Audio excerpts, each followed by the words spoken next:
Hello dear students, today I am going to start new chapter in Organization of Commerce and Management, Standard 11 Commerce, chapter number 3, session number 1 of Business Services 2. We already completed, that means the detailed study was there related to the Business Services 1 in chapter number 2, total 7 or 8 different sessions were completed. We completed that 4 services under that Business Services 1. फिर से repeat कर रहा हूँ, that is insurance, then after postal, then after godown warehouse service, and lastly we discuss the 4 service that is transportation. Right, so these 4 services were part of the chapter number 2. Now here chapter 3 includes the only one service, that is banking. सो हालांकि इसमें all the information is available. ये जो हमारा chapter है वो include करता है पूरी बैंकिंग सिस्टम जो हमारा बिजनेस सर्विसेज में चल रहा है उसकी बात, यानी कि how the particular services are important for the business. Let's start with the basic information. But before starting I just want to share one thing with you, that mostly you have knowledge about that the word of bank. यानी हम जब रास्ते से जा रहे होते कई banks के नाम देखते हैं, जैसे state bank of India, SBI लिखा होता है, कोटक बैंक यानी कोटक महिंद्रा बैंक लिखा होता है, HDFC बैंक, कॉर्पोरेशन बैंक. कई बैंक सब तो मर्ज हो चुकी है, राइट. सो 2 बैंक एक में मर्ज हो गई. ऐसी ऐसी कई बैंक्स हैं जो बड़ी बड़ी बैंक थी, मर्जिंग हो गया उसका. मर्ज क्या है कि बड़ी बैंक 2 छोटी बैंक को टेक ओवर करते हैं on the basis of the government rules and regulation. वो हालांकि 12th की बातें वहाँ करेंगे, लेकिन यहाँ पर ये याद रखो कि गवर्नमेंट की जो भी बैंक्स है उसको नेशनलाइज बैंक बोला जाता है, और प्राइवेट बैंक है उसको प्राइवेट बैंक से जाना जाता है.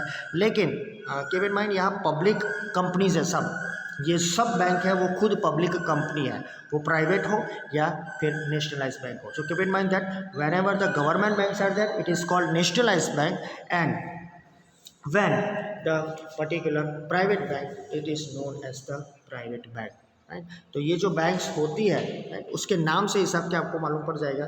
अब तो 12-13 ही बैंक रही है, क्योंकि बाकी ये सब गवर्नमेंट ने मर्ज कर दिया बड़ी बड़ी बैंक को. Okay, so keep in mind the names of the bank. हम आगे जाएंगे, उसके बाद आपको धीरे धीरे मालूम पड़ेगा कि which type of the information is here. तो let's start with the business services 2. यहाँ पर हम 4-5 अलग अलग पॉइंट सीखेंगे, जैसे मीनिंग है बैंक का, फंक्शन है उसके, बैंक के कई टाइप है. ओके, 3 या 4 अलग अलग टाइप होते हैं बैंक में. फिर उसके बाद different services which is provided by the bank. अकेला बैंक आपको अकाउंट खोल के विड्रॉल डिपॉजिट की जो भी सर्विसेज है वो नहीं देता, उससे अलग कई सर्विसेज हमारे बैंक के थ्रू मिलती है. नाउडेज इलेक्ट्रॉनिक बैंकिंग भी हो गया है तो उसकी भी इंफॉर्मेशन मिलेगी. और ई बैंकिंग में जो हम देखते हैं वहाँ कई सर्विसेज इंटरनेट के थ्रू होती है. बैंकिंग की कोर बैंकिंग फैसिलिटी है, और मोबाइल बैंकिंग भी nowadays it is at the top. Okay, जिसको हम फ़ोन बैंकिंग भी कहते हैं. और उसके बाद सब सर्विसेज के साथ कोई 3 या 4 ऐसी सर्विसेज है डायरेक्टली एसोसिएटेड है, उसका बेनिफिट आपको लेना हो ना लेना आपके ऊपर. ये सर्विसेज एक्स्ट्रा है, राइट. आपको डिपॉजिट और विड्रॉल की सर्विस जो है बैंक अकाउंट खुलेगा तब आपको मिलेगी. उसके बाद की जो सर्विसेज है वो एक्स्ट्रा है, लेकिन you will 101% take that services because you will get benefited by taking that services. तो लास्ट में ऐसी सर्विसेज है जो एसोसिएटेड है बैंक के साथ, ATM, credit card, debit card. Okay, और अब तो ऐप्स भी आ गई है हर कोई बैंक की खुद की, ऑल इन वन भी ऐप आती है, राइट. फिर अब तो हम बोला जाए तो RTGS, NEFT जो होता है, राइट, उसको भी हम बैंक के थ्रू डायरेक्ट हम ऐप से करते हैं. So that is the now the changes are there in banking sector. Okay, so here 6 points are there. यहाँ पर ये जो पूरी information है उसमें आपको दिखेगा. So keep in mind that thing.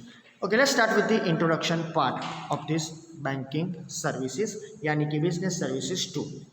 So importance of commerce is increasing in present time. You know that one. कई लोग उसको seriously नहीं लेते हैं, लेकिन हाँ कॉमर्स की जो भी इम्पोर्टेंस है वो डे बाय डे बढ़ती जा रही है. इन कॉमर्स, यहाँ जो कॉमर्स की बात हो रही है वो कोई सब्जेक्ट रिलेटेड नहीं है. कॉमर्स यानी पूरा जो व्यापार हम बोलते हैं, trade and commerce. Commerce includes trade and it's auxiliary services. ये जो ऑक्सिलरी सर्विसेज है उसकी जो भी वैल्यू है मार्केट में इंक्रीज हो रही है. So in commerce apart from trade banking is consider as its auxiliary service. आगे हमने सब सर्विस देखी, उसका डिस्कशन भी किया, like that this service is also connected, but ये मेन सर्विस कही जाती है. इस सर्विस के हिसाब से बाकी की सर्विस भी कई बार चलती है, इसलिए इसको सेपरेटली बिजनेस सर्विसेज 2 में लिया गया है. So apart from trade is the part of the particular commerce, but apart from that banking service is also auxiliary service. Banking industry is very useful to other industries, right. यानी banking industries है, banking sector जो है वो पूरी जो अलग अलग industries को उसको डायरेक्टली यूजफुल है। ऑल्सो एग्रीकल्चर सेक्टर जो हमारा प्राइमरी है, and lastly other fields in addition to trade. तो ये इंट्रोडक्टरी पार्ट से आपको ये तो मालूम पड़ जाएगा कि बैंकिंग सेक्टर ना एक इंडिविजुअल के लिए है, but this banking sector is for industry, agriculture and other part of the business. So for all, it is not for the business, it is not for the individual, it is not for the personal or private thing, it is common for all the type of the whenever the trade is there, trade related जो भी चीज़ है उसमें इसकी जरूरत पड़ेगी, that is important thing. So this service is also considered as the one of the best service of the business services. आगे चलते हैं हम यहाँ पर नेक्स्ट पैराग्राफ में। The institute providing services of banking is called a bank. तो आपको मालूम है, लेकिन आज आपको सही तरह में मालूम हो जाएगा कि what is the work and what is the particular bank is there. Okay, બેંકમાં જઈને આવું છું, બેંકમાં પૈસા ભરીને આવું છું, બેંકમાંથી પૈસા ઉપાડીને આવું છું, these are the common words in Gujarat, right. Generally આપણે આવું કહેતા હોય છે। તો બેંક વર્ડ શું છે? So when the particular services, जो भी सर्विसेज है, ओके, जो बैंकिंग की सर्विस है, जो एक इंस्टीट्यूट आपको प्रोवाइड करेगा, वो इंस्टीट्यूट को हम बोलेंगे बैंक। वो बिजनेस नहीं है, कीप इन माइंड। हालांकि उसमें प्रॉफिट है, बैंकिंग सर्विस में प्रॉफिट है, लेकिन वो बिजनेस नहीं है, वो एक इंस्टीट्यूट है जो हमें ये सर्विस प्रोवाइड करता है। उसके सामने उसे एक पर्टिकुलर डिफरेंस मिलता है, वो भी हम देखेंगे उसको क्या कहा जाता है। लेकिन ये एक इंस्टीट्यूट है जो सर्विस प्रोवाइड करती है बैंकिंग का, उसे कहा जाता है बैंक। यानी कि जो बैंक की सर्विस प्रोवाइड करे वो सब बैंक कहलाती है, but as per the government rules and regulation. The first bank of the world started in Geneva in the year 1407। तो आप देख लो, स्विट्ज़रलैंड का जो कैपिटल सिटी है जिनेवा, उसमें स्विट्ज़रलैंड का कैपिटल सिटी एक्चुअली ज्यूरिच आता है, लेकिन कॉमन में हम सब जिनेवा ही बोलते थे, इसलिए ध्यान रखना। Geneva is the commercial city, जैसे हमारी कंट्री में मुंबई है, गुजरात में अहमदाबाद है, लाइक दैट। तो जिनेवा में बहुत पहले खुला था, और ये आपको मालूम भी 10th स्टैंडर्ड में आप सीख चुके हो कि स्विट्ज़रलैंड का जो जिनेवा है उसमें WTO का भी सेंटर है। तो like that here also the first bank was started in Geneva in the year 1407। 1407 में जिनेवा में बैंक खुली थी। The word bank is derived from the Italian word बैंको। अब यहाँ छोटे छोटे क्वेश्चंस आते हैं कि बैंकिंग सर्विस किसके लिए ज़रूरी है, तो इंडस्ट्री, एग्रीकल्चर और अदर फील्ड्स। अच्छा, पहली बैंक कहाँ खुली थी? So that is in Geneva 1407, right. तो बहुत साल पहले की बात है, 600-700 साल पहले खुली हुई थी। और दूसरा क्वेश्चन, बैंक वर्ड कहाँ से आया? तो it is derived from the Italian word. Generally हम रोमन वर्ड के साथ जुड़े हुए हैं, लैटिन लैंग्वेज के साथ जुड़े हुए हैं, लेकिन यहाँ जो बैंक वर्ड है वो आया है इटालियन वर्ड बैंको से। So evidences of the activities of the bank are also found in the ancient time.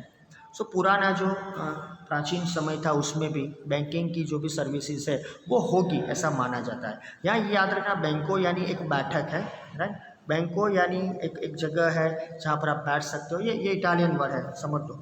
अब इसको हम हमारी कंट्री में बोलेंगे तो वो बैंक ही बोला जाएगा, क्योंकि we are not using that Italian word. पर हाँ, this particular word was very good at that time, and also in ancient time the banking was that, लेकिन नाम कुछ उस पर था नहीं। सो एंशिएंट टाइम में भी होगा ऐसा माना जाता है। This word emerge in the Roman empire.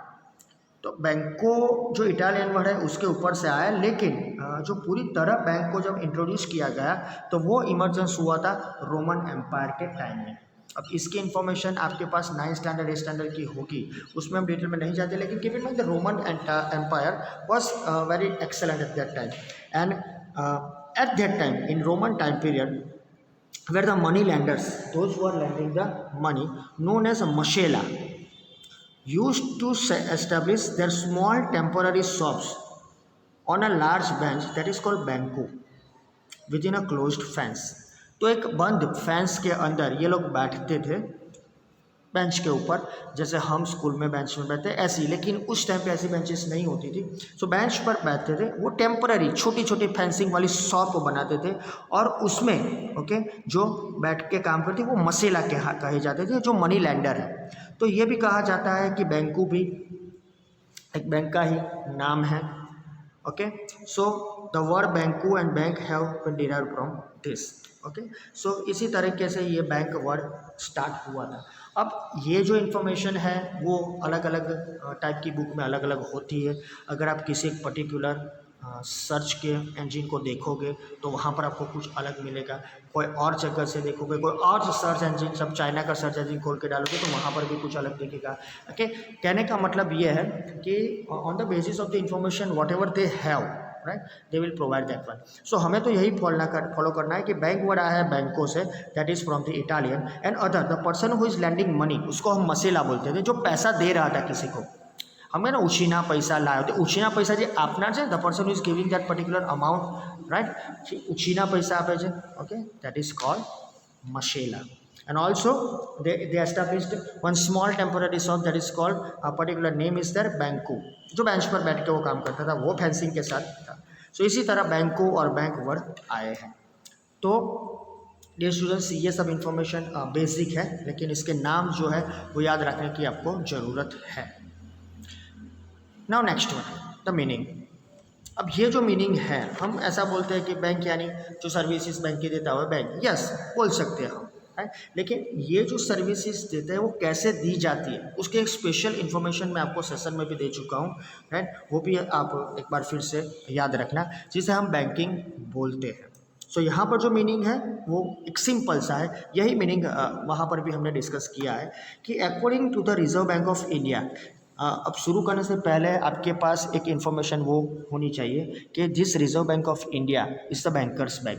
पहली बार आपने नाम ये सुना होगा, आप टीवीज़ में देखते होंगे, राइट, सुनते होंगे, वीडियोस देखे होंगे, आरबीआई ने ये किया, आरबीआई ने वो किया, RBI increase the rates, RBI decrease the rate, RBI increase the repo rate, RBI decrease the repo rate, ये सब रेपो रेट इंक्रीज डिक्रीज का, रिवर्स रेपो रेट का सब इन्फॉर्मेशन आप पढ़ते होंगे, शायद आप इंटरेस्टेड अभी तक होंगे। तो अगर नहीं पढ़ा है, पहली बार पढ़े, तो आरबीआई जो है वो बैंकर्स बैंक है, बैंकों की बैंक कही जाती है।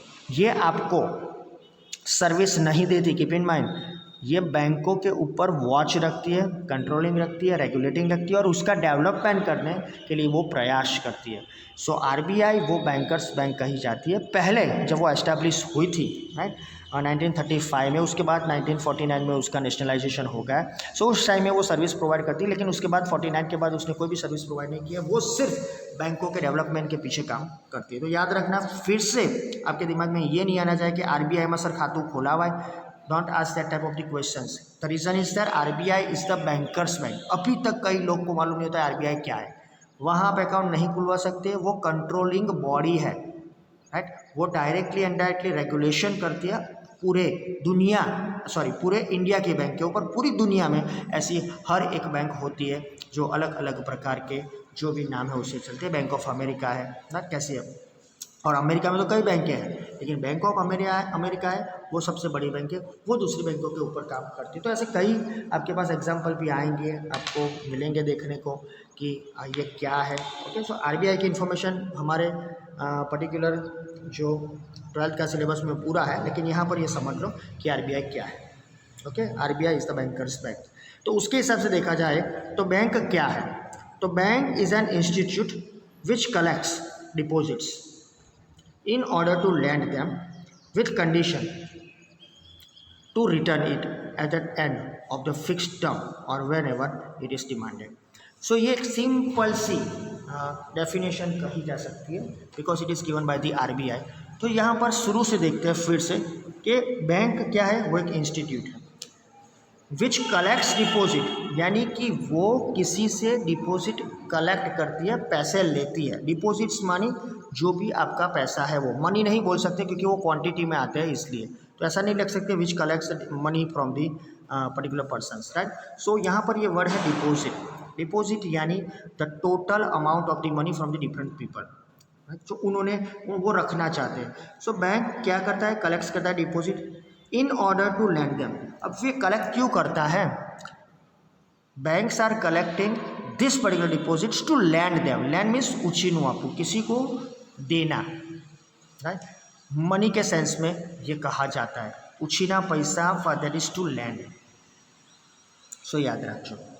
सो completely deposits in order to lend them, यानी कि they are taking the deposits from the persons and lend them, किसी को देते हैं विथ कंडीशन टू रिटर्न। जब किसी को देते हैं तब जिससे लिया है उसको एक कंडीशन के हिसाब से वापिस भी मिलता है, right. So with condition to return it. अब कब वापस देना है? So at the end of the fixed term, यानी आपने रखा है कि 5 साल तक ये मैं पैसे नहीं लूँगा, तो फिर 5 साल तक वो बैंक अपने पास रखेगी। अब वो रखे या किसी को लैंड करे वो बैंक का काम है, आपको आपका जो इन्वेस्टमेंट हुआ है, आपका पैसा जो बैंक के पास के उसका प्रूफ रहेगा। अच्छा, फिक्स टर्म के बाद आपको नहीं लेना है और बीच में लेना है तो और when ever it is demanded, तो बंदा जो भी है जिसने डिपॉजिट किया है मनी वो बीच में डिमांड करता है तो उसको बीच में भी मिलता है। तो सिंपल इन्फॉर्मेशन है, एक बैंक है, I am the depositor and सामने मिस्टर एस वो पैसा लेने आए हैं। तो एक सिंपल सा एग्जांपल बोलना चाहूँगा कि बैंक ने कलेक्ट किया डिपॉजिट मेरे जैसे हज़ारों लोगों से, समझ लो मेरे जैसे 5 लोगों से कलेक्ट किया और वही पैसा mister S, M, L, S सबको दे दिया, लैंड कर दिया, उसी नाम आप ही कही शकाय, राइट। उनको दिया तो क्या हुआ? With condition to return it at the end of the fixed term. जिसको दिया उससे तो वापस लेना ही है, लेकिन जिसको दिया उसने डायरेक्टली हमसे तो लिया नहीं, यानी मुझसे तो लिया नहीं, बैंक से लिया है, तो बैंक मुझे भी देगी जब मैं डिमांड करूँगा तब। तो सिंपल सी चीज़ है, अगर मैंने 5 साल के लिए रखा है तो 5 साल तक मैं उसको विड्रॉ नहीं करूँगा। अगर मैंने सिंपल से एक अकाउंट खोल के रखा है तो मैं जब भी मांगूंगा तब मिलेगा। आप बैंक में जाओ और पैसा नहीं है, ऐसा तो नहीं बनेगा। अगर ऐसा बनता है तो इश्यू बोला जाता है, तो वो प्रॉब्लम है, यानी क्या कहा जाएगा कि बैंक के पास पैसा नहीं है, हमारे गुजराती में उसको बोलते हैं बैंक उठी गई। This is a common word, right, आपको मालूम होना चाहिए। ओके, सो ऐसा नहीं होता है, whenever you will demand they are ready to give you, simple. और आप बीच में भी डिमांड कर सकते हो, जब भी आप डिमांड करो बैंक आपको पैसा देती है। ओके, सो ये जो इन्फॉर्मेशन है वो सिंपल सी है कि बैंक क्या है, वो कलेक्ट करता है पैसे और किसी और को लैंड करता है, और बीच में जिसको लैंड किया उससे भी पैसे लेगी वापिस, और जिसने पैसे दिए उसको भी पैसे वापस देगी, अगर वो दोनों टाइम टू टाइम काम करेंगे तो, बैंक और लैंडर। अगर लैंडर टाइम टू टाइम पैसा नहीं देगा तो फिर क्या होगा? बैंक के पास जो भी अमाउंट डिपॉजिट करने वाला है वो लेने जाएगा, तब पैसा नहीं होगा, तब ये मैंने बोला वो रहेगा बैंक उठेगी। लेकिन ऐसा नहीं होता, जनरली बैंक के पास पैसे होते ही है। सो ये एक सिंपल सा मीनिंग है। अब एक उससे बात तो एक लाइन का ये आंसर है कि the institute providing service of banking is called bank. ये सिंपल है कि जो इंस्टीट्यूट बैंकिंग सर्विस प्रोवाइड करता है उसे बैंक कहा जाता है।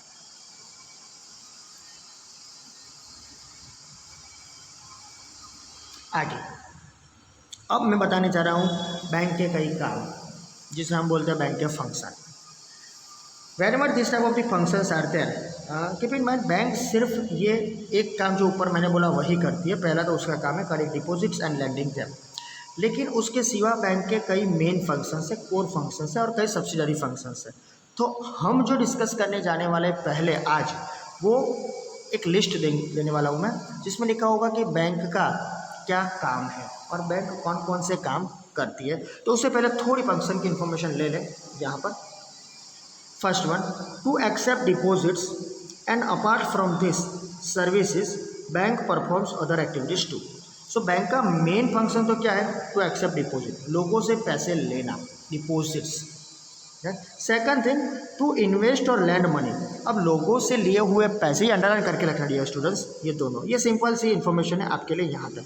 सो पहले तो लोगों से पैसे लिए और फिर उसको लैंडिंग किए, यानी किसी को दिए। अब इन दोनों के बीच में कोई तीसरा ऑप्शन आए तो वो आता है बैंक उसको इन्वेस्ट करती है। सो बैंक को क्यों इन्वेस्ट करना पड़ता है?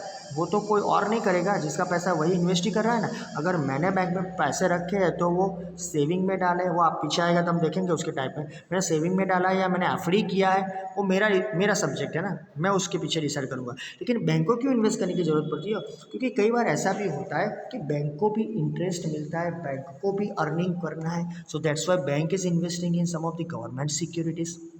बैंक भी किसी गवर्नमेंट प्रोजेक्ट में पैसे डालेंगे। अगर समझ लो कि if you are living in Ahmedabad, बड़ी सिटी की बात करें, वहाँ बारी बारी कई न्यू प्रोजेक्ट्स आ रहे हैं। For example in Anand, in our Anand 2 projects are running for the flyover. Okay, so उसके लिए पैसा चाहिए, उसके लिए पैसा चाहिए।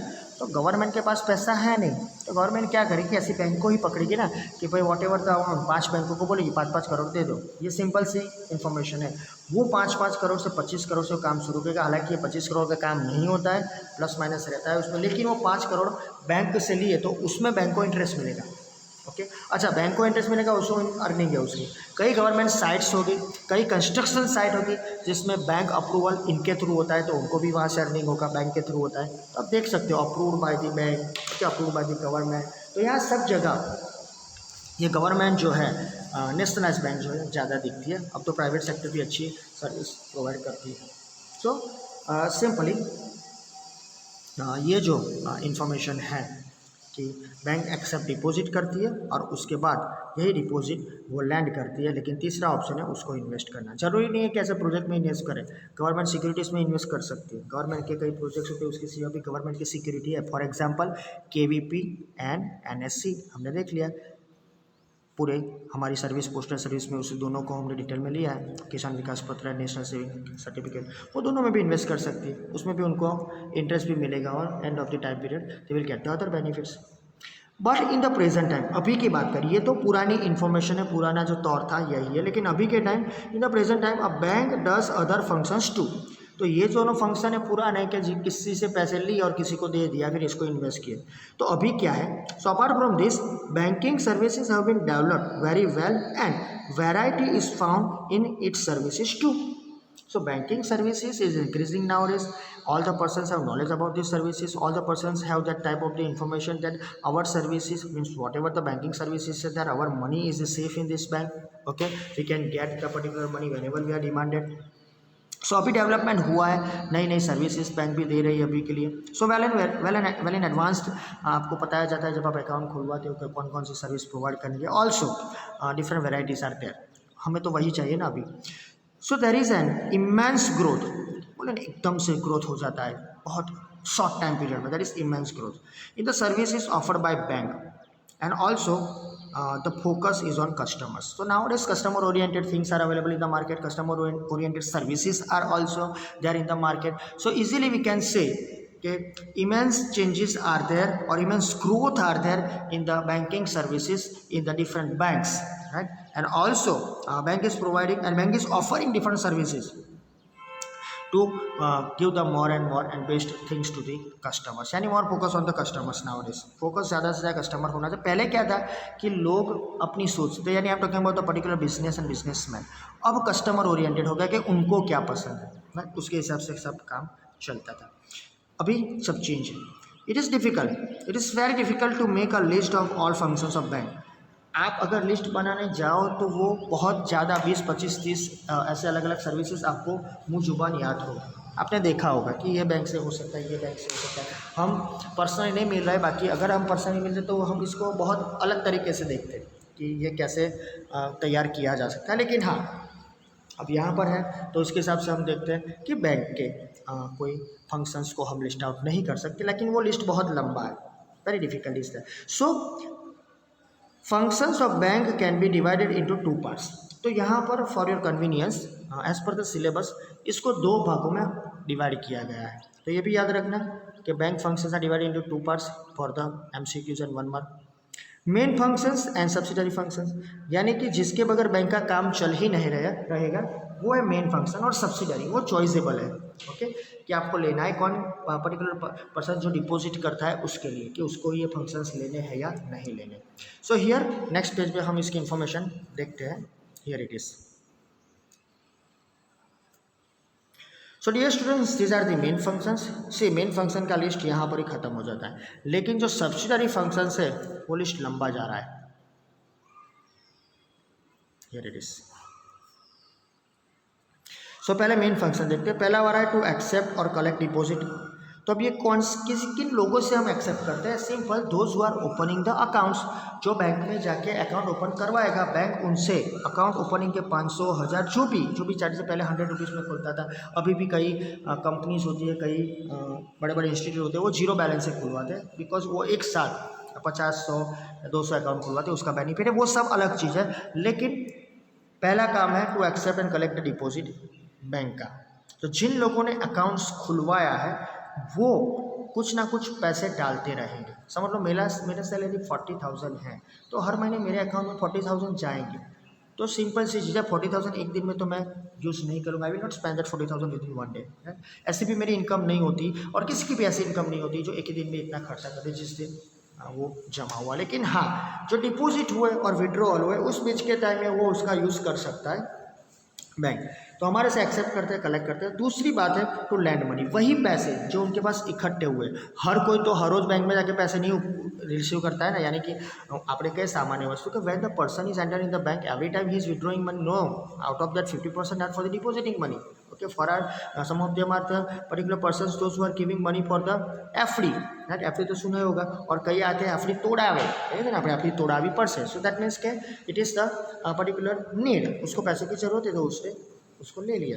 सो वही जो पैसे हैं हर रोज़ कोई रिसीव नहीं करता है, हर रोज़ कोई डिपॉजिट नहीं करता है। In our commercial and banking sector simply we can say कि accept the deposits and lending the money. तो हर रोज़ तो ये नहीं होता है 101%। तो जो बीच की जो अमाउंट है जो डिपॉजिट हुई है लेकिन लैंड नहीं हुई है, कई है जो लैंड हुई है लेकिन डिपॉजिट नहीं है, यहाँ पर सब प्रॉब्लम स्टार्ट होते हैं। लेकिन जब फुल्ली डिपॉजिट है और फुल्ली लैंडेड है तो बैंक के पास कुछ पैसे तो होंगे, कई कस्टमर्स आएंगे उसको पर्टिकुलरली विड्रॉ करने के लिए, है। तो ये तो मेन सर्विसेज है। उसके बाद है third one two invest money. Bank किसी ना किसी जगह यही पैसे को इन्वेस्ट करता है। मोस्टली हम बोले कि वो आरबीआई जो reserve Bank of India bankers bank बोला उसके हिसाब से ये चलता है। ओके, सो उस पैसों की ज़रूरत ऐसी होती है कि कई बार इमरजेंसीज आती है, वॉर हो जाता है, कोई पैंडेमिक अभी आया ऐसा, उस टाइम में वो इजीली उसको विड्रॉ कर सके, ऐसी जगह उसको हमें इन्वेस्ट करना है, यानी बैंक को इन्वेस्ट करना है। और लास्ट है to do inter banking transaction.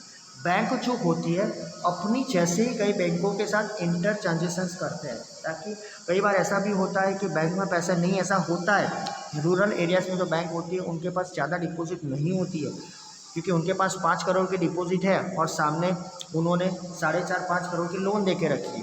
तो अब क्या होगा, जितना पैसा उनके पास डिपॉजिट का है उतना ही पैसा उन्होंने लोन पर दे रखा है, तो हर रोज़ जो पैसा आएगा उसी को वो रोटेट करेंगे ना।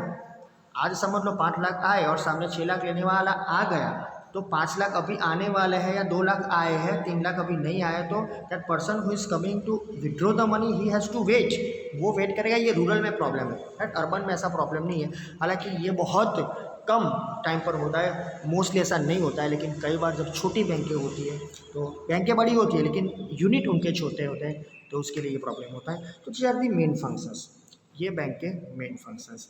अब ये सब्सिडरी फंक्शन, ये सब हम डिटेल में देखने वाले हैं, इसीलिए मैं यहाँ समझाता हूँ कि थोड़ा आपको मालूम पड़ जाए कि ये सर्विसेज क्या है, इसलिए बाकी सब कुछ डिटेल में है। लेकिन ये सर्विसेज, ये बैंकिंग सर्विस जो है बहुत ज़रूरी है, क्योंकि आफ्टर कंप्लीशन ऑफ 12 कई लोग ऐसे होते हैं कि उन्होंने बैंक देखी नहीं होती है। दूसरी बात ये होती है कि बैंक में जाके क्या करना होता है उनको मालूम नहीं होता। You are the student of commerce, आपको तो सब मालूम होना चाहिए, राइट। मैंने पहले ही बोला कि हम पर्सनली नहीं मिल रहे, अदरवाइज़ मैं आपको डिपॉजिट और विड्रॉल स्लिप भी बताता। यहाँ पर भी हम कर सकते हैं, ऐसी कोई बात नहीं है। ओके, मुझे आपको LIC की पॉलिसी भी बतानी है, मुझे ये भी बताना है कि पोस्टल सर्विसेज कैसे चलती है। ये सब कुछ अभी के लिए हमने एक स्टैंड बाई मोड पर रखा हुआ है। लेकिन कीप इन माइंड कि ये जो सर्विस है रूबरू आप जाओगे, पर्सनली आप जाओगे तभी आपको मालूम पड़ेगा। तो आप अभी 11th में आ गए हो, आपको ये सोचना चाहिए कि बैंकिंग के काम हो फादर के साथ जाओ, अकेले जाओ। अब तो आपको ये चैप्टर भी मालूम पड़ गया क्या करना होता है बैंक में जाके। वाइट कलर, अगर आपको पैसे लेने हैं तो एक वाइट कलर की स्लिप होती है, उसको फिलअप करो, जब इन्फॉर्मेशन है उसमें फिलअप करो। एक दो बार अपने पेरेंट्स के साथ और ब्रदर सिस्टर के साथ जाओ, देखो ये सब कैसे काम करते हैं, कौन सी चीज़ बैंक वाला रखता है, कौन सी चीज़ हमको वापस देता है, कौन सा कागज़ उनके पास होता है, क्या प्रूफ है कि हमने पैसे विड्रॉ किए, क्या प्रूफ है कि हमने पैसे डिपॉजिट किए। ओके, क्यों ये लाल पीली गुलाबी ये सब यहाँ वो रिसिप्ट लटकाई होती है, राइट। आपको मालूम है ना कि it is always there in the particular bank, वो स्टिच की होती है ना, always it is there. Okay, nowadays it is decreasing because of the cheques and other things. Cheque भी एक ऑप्शन है, इंस्ट्रूमेंट है, तो उसको भी हम देखेंगे बाद में। लेकिन ये सब जानना चाहिए, क्योंकि आपके पास क्या एक बेसिक नॉलेज ऐसा है कि everything is done nowadays on the particular technology. लेकिन कई बार ऐसा भी होता है कि बड़ी अमाउंट होती है तो हम टेक्नोलॉजी का यूज़ नहीं करते हैं। एक फियर रहती है, एक डर रहता है कि अगर विड्रॉ नहीं हुई तो, एक फियर ऐसी भी रहती है कि अगर विड्रॉ भी होकर हमारे पास नहीं आई तो, ऐसा भी कुछ ना कुछ होता है। When we are visiting ATM, हम सामने होते तभी भी डर लगता है, क्योंकि सेक्टर ही ऐसा है ना, पैसों की बात आई सबको डर लगता है। लेकिन जब आप ये सब बेसिक देखोगे तो ये सब डर निकल जाएगा, सब कुछ सेफ है। ओके, सिर्फ हमें ध्यान रखना है, बैंक अकेले कुछ नहीं करेगा। तो ये जो सर्विसेज है उसमें हमें कई ध्यान रखना है। पहला है to look after the financial transactions of the customer. देखो, अब ये आप एक्सेप्ट करते हो, डिपॉजिट बैंक करती है, उसको लैंड करती है, इन्वेस्ट करती है, फिर इंटर बैंकिंग ट्रांजेक्शन करती है, तो ये सब में कहीं ना कहीं कस्टमर है। चलो लास्ट में बैंक टू बैंक है और इसमें भी बैंक खुद इन्वेस्ट करती है, लेकिन ये दोनों में तो कहीं ना कहीं कस्टमर है। तो वो कस्टमर के जितने भी फाइनेंशियल ट्रांजेक्शन्स हैं उनको ये बैंक देखती है, कैसे ये काम करते हैं। पूरा 130, अभी तो 140 होने हैं, 140 करोड़ की जनता में से शायद मैं समझूँ 30% लोगों के अकाउंट होंगे, तो भी क्या हुआ, अब काउंट कर लो, 14 3 जा 42, यानी 42 करोड़, राउंड फिगर 40 करोड़ रखता हूँ मैं। 40 करोड़ लोगों के अकाउंट को हमको कहीं ना कहीं तरह से मैनेज करना पड़ता है। That is the thing. और उसके बाद दूसरा है to do transactions of foreign exchange. So mostly you know that when we are living in that type of the country where aspirations are there, so we want to go outside of the country. Okay, different aspirants are there that they want to go outside of the country because their aim is there. Okay, so to earn the money, so for that purpose they are going outside. So जो भी पैसे वहाँ होते हैं वहाँ से India में आते हैं, तो यहाँ पर हमें ये ध्यान रखना होता है कि जो भी ट्रांजेक्शन्स है, जो भी ट्रांजेक्शन है छोटे बहुत फॉरेन एक्सचेंज के, वो बैंक करके देती है। क्योंकि कई बार क्या है, अभी तो आपको मालूम है कि फॉरेन एक्सचेंजेस जो है उसके ऊपर कई रूल्स रेगुलेशन आता है। तो when you are going to convert your money rupees into dollars pounds या dollars pounds into the rupees, you have to give some of the type of the IDs. Okay, so आपकी पहचान होनी चाहिए कि क्या है, कौन है आप। सो बैंक के थ्रू करो तो भी अच्छा, तो बैंक ये काम करती है एक्सचेंज ऑफ मनी का। उसके बाद है to issue letter of credit. यहाँ लेटर ऑफ क्रेडिट है आपकी जो भी रेपुटेशन है मार्केट में वो, तो आपकी मार्केट में फाइनेंशियल रेपुटेशन क्या है वो तो बैंक ही बताएगा ना, क्योंकि सबसे ज़्यादा फाइनेंशियल ट्रांजेक्शन आप बैंक के साथ करते हो। सो बैंक को ही मालूम है, बैंक के पास ही नॉलेज है कि आप फाइनेंशियली कितने स्ट्रांग हो। Okay, so whenever the particular information is given कि whatever your particular type of the reputation related to financial, letter of credit is given. See separately chapter है 11 number का इसमें, लेकिन यहाँ पर भी हमें दिया गया लेटर ऑफ क्रेडिट क्या है। इसको एलसी बोला जाता है, एल्स लेस सी, यानी आपको किसी के साथ कोई बिजनेस करना होता है, लोन लेनी होती है, या फिर किसी से बहुत इम्पोर्ट एक्सपोर्ट करना है, तो उसके लिए आपकी एक इमेज होनी जरूरी है। उसके बाद है 4th one, to issue travellers cheque TC, जो अभी तो ये सर्विस बंद हो चुकी है, लेकिन आपको मालूम है अब ट्रैवलर्स कार्ड आ गया, बाकी सर्विस तो चालू लेकिन फॉर्म अलग होगा।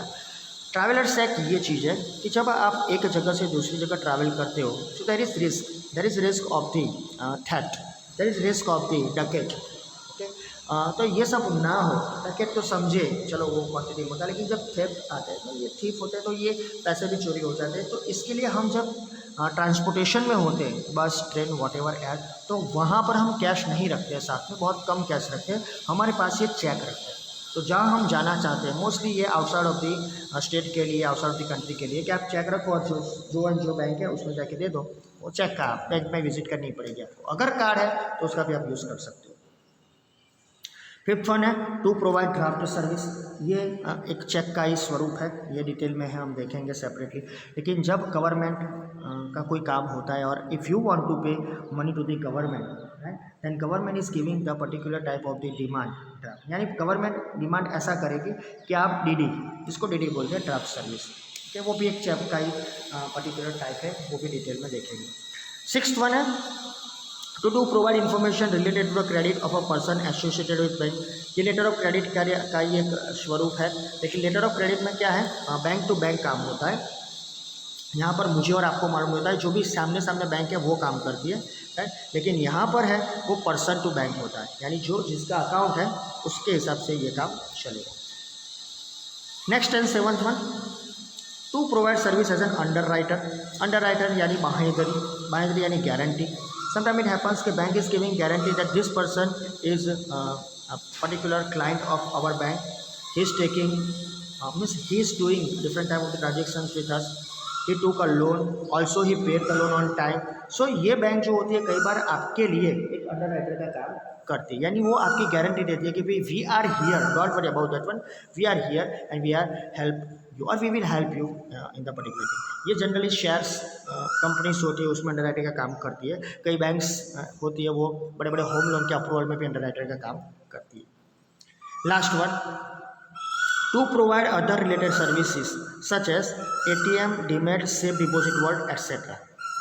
तो यहाँ पर जो बैंक है ये जो सर्विसेज है वो अलग से देती है, जैसे कि ATM है, डीमैट यानी डीमेटेरियलाइजेशन शेयर से जुड़ा हुआ वर्ड है, ये भी आपके SPCC में आएगा। और सेफ डिपॉजिट वॉल्ट यानी वो आपको लॉकर भी देती है। ये सर्विसेज वन बाय वन हम देखेंगे यहाँ पर, इसलिए मैंने सब कुछ आज स्टार्ट नहीं किया, मुझे ये मेन फंक्शन भी आज चालू करने थे, मुझे आपको समझाना था यही मेन फंक्शन। लेकिन just keep in mind the word, एक दिन आपके दिमाग में बैंक वर्ड रहने दो, उसको समझो कि ये क्या कहना चाहता है, उसको परखो कि बैंक से क्या होता है, उसके बाद हम देखने वाले हैं डिटेल नेक्स्ट सेशन में। Thank you very much. Next session से हम स्टार्ट करेंगे बैंक के main functions. Okay, stay at home, stay safe, thank you. और दूसरी बात कि हर रोज़ की नोट्स बनाते रहो, सो आपका काम भी कवर हो जाए।